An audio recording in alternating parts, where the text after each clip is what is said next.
working for that minimum wage and wondering whatever happened to the 8-hour day. Oh, whatever happened to the 8-hour day. Can't feed a family on one person's pay. Fed up to here, I just got one thing to say. Whatever happened to the 8-hour day? You know, when we talk about the 8-hour day, when our grandparents were missing meals to try to win the 8-hour day, the idea was that one person working 40 hours a week could sustain a whole household. Not two, not one person working 3 jobs. And these days, you have to fight to get an 8-hour day. They want to give us all 36 hours a week and call us part-timers. Bullshit. And they want to pay us $8.50 an hour.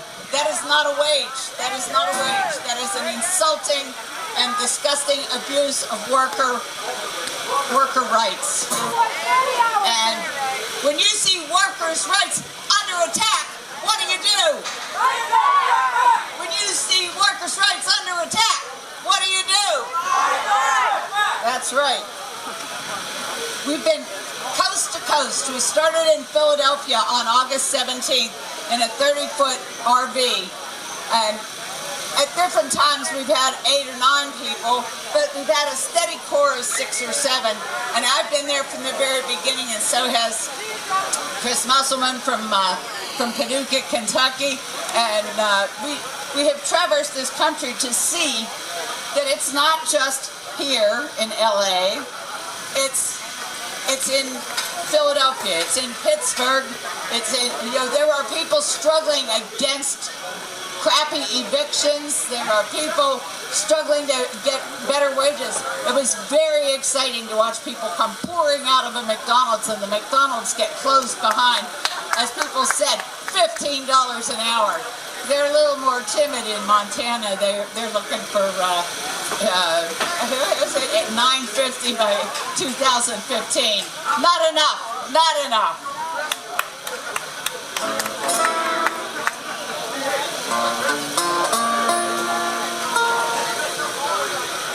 This song was written by Woody Guthrie. Woohoo! And a woman in Oklahoma City said to him, "Don't you have any songs about women? Not only do we hold up half the sky, we cook your meals, we clean up the Union Hall, we organize most of these events, and we provide the housing. So how about doing a song for union women?" Send this out for all my union sisters here today. There once was a union maid who never was afraid of the guns, the gangs, the company finks, the deputy sheriffs who made the raid. She went to the Union Hall when a meeting was called, and when those Legion boys came round, she always stood her ground.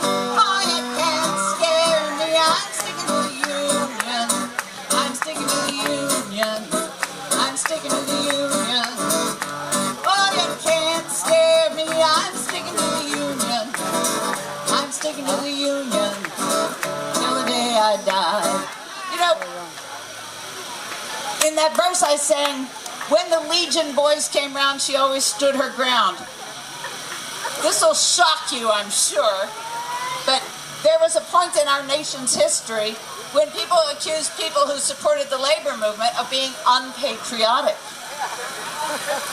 That could never happen now, but in the day, the Chamber of Commerce and the National Association of Manufacturers commissioned a bunch of people to spy on the labor movement and report back to management who was with the union, who was a good organizer, who was a good educator, and get them fired. And that group that they formed was the American Legion. So they have a pretty sordid history. I don't know what your American Legion is doing right now, but contrary to rumor, you don't have to be a veteran to be in the American Legion. All you have to do is be willing to spy on the working class. Ah, this union maid was wise to the tricks of company spies. She'd never been fooled by the company stool. She'd always organize the guys. She always got her way. When she struck for higher pay, she'd show her card to the National Guard, and this is what she'd say: "Oh, you can't scare me, I'm sticking to the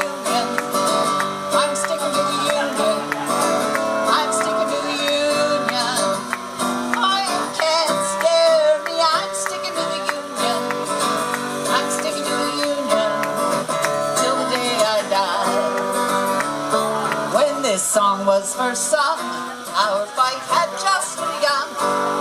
Union maids in the needle trades organized till the job was done, and in ladies' auxiliaries and giant factories, side by side, they won new pride in union victories. Oh, you can't scare me, I'm sticking to the union. I'm sticking to the union. I'm sticking to the union. Oh, you can't scare me, I'm sticking to the union.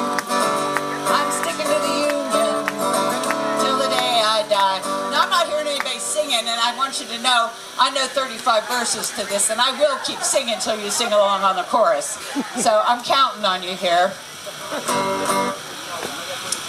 You know, there's a guy named Millard Lampell who was on tour with Woody Guthrie and Pete Seeger, and he said, your song needs a third verse. I wrote this one. See what you think. You gals who want to be free, take a little tip from me. Get you a man who's a union man and join the ladies' auxiliary. A union man, a union man. When she has a union man, and a union gal leads a happy life. When a union man leads a happy life, when he's got a union wife. That verse lasted about an hour and a half, and has fallen into, anyhow, now union maids are found in coal mines underground, climbing to new heights on construction sites. They'll never keep us down. In offices and schools, let's redefine those rules, working every day toward comparable pay, and the union men will say, oh, you can't scare me, I'm sticking to the union. I'm sticking to the union. I'm sticking to the union. Oh, you can't scare me, I'm sticking to the union. I'm sticking to the union till the day I die.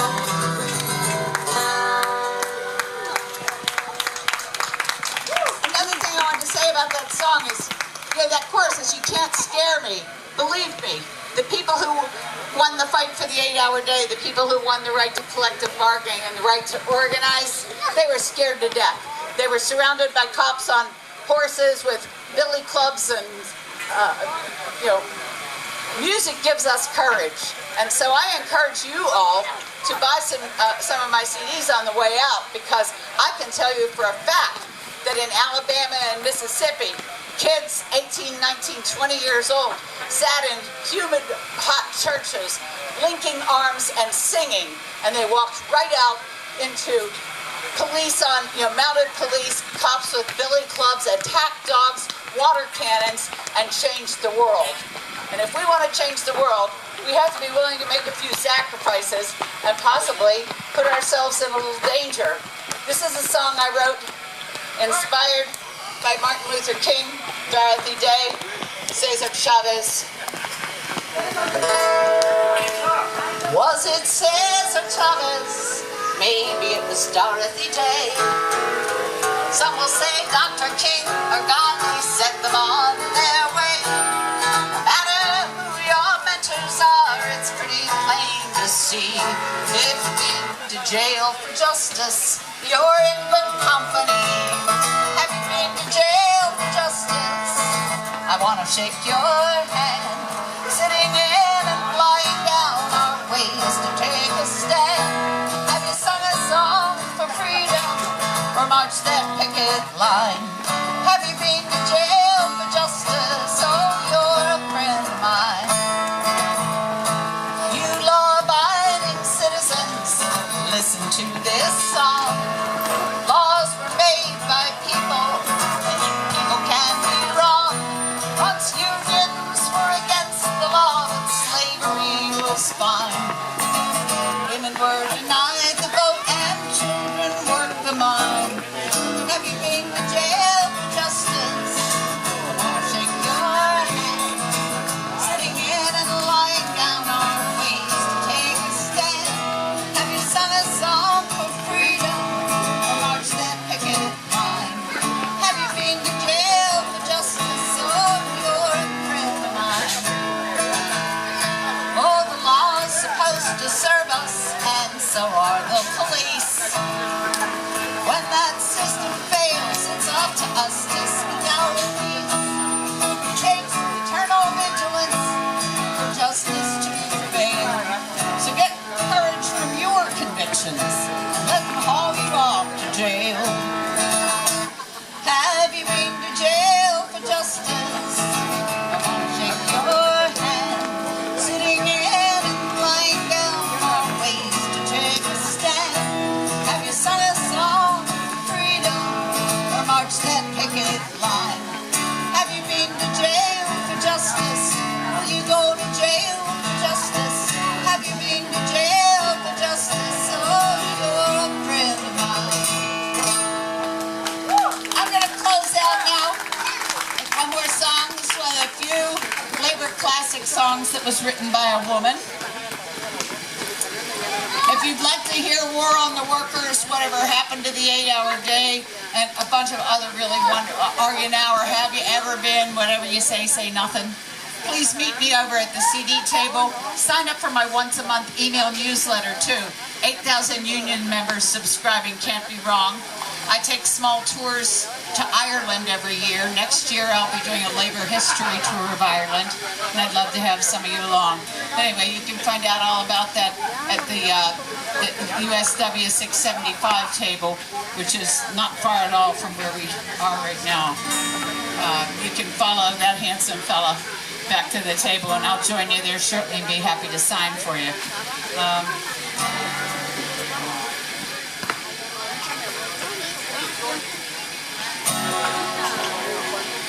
Come all of you good workers, this news to you I'll tell, of how the mighty union has come in here to dwell. Which side are you on? Which side are you on? Which side are you on? Which side are you on? I've got to tell you, that's the question. Which side are you on? You going to stand up with your sisters and brothers in solidarity, or are you going to be a responsible citizen and stay at home and watch Fox News? They say in Harlan County there are no neutrals. You're either with the Union or a thug for J.H. Blair. Which side are you on? Which side are you on? Which side are you on? Which side are you on?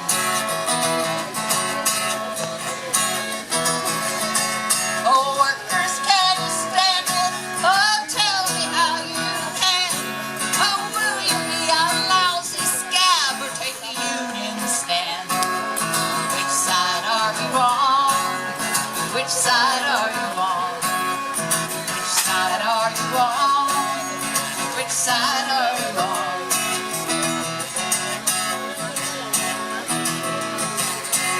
The original words to that were, will you be a lousy scab or will you be a man?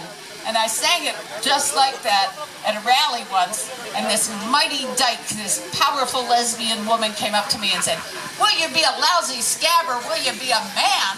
What kind of a choice is that? And that's when I changed it to, will you be a lousy scab or take a union stand? Which side are you on? Which side are you on? Which side are you on? Which side are you on? Don't scab for the bosses, don't listen to their lies. Workers haven't got a chance unless we organize. Which side are you on? Which side are you on? Which side are you on? Which side are you on? Sing it. Which side are you on? Which side? Which side are you on? Which side are you on? Louder. Which side are you on? Which side are you on? Which side are you on? Which side are you on? Thank you very, very much. You've been a wonderful audience. I want to thank everybody who organized this. Oh, I'm a member of the Industrial Workers of the World. The IWW. Well, everybody knows the IWW. Not everybody knows what it stands for. They always say international. It's the Industrial Workers of the World.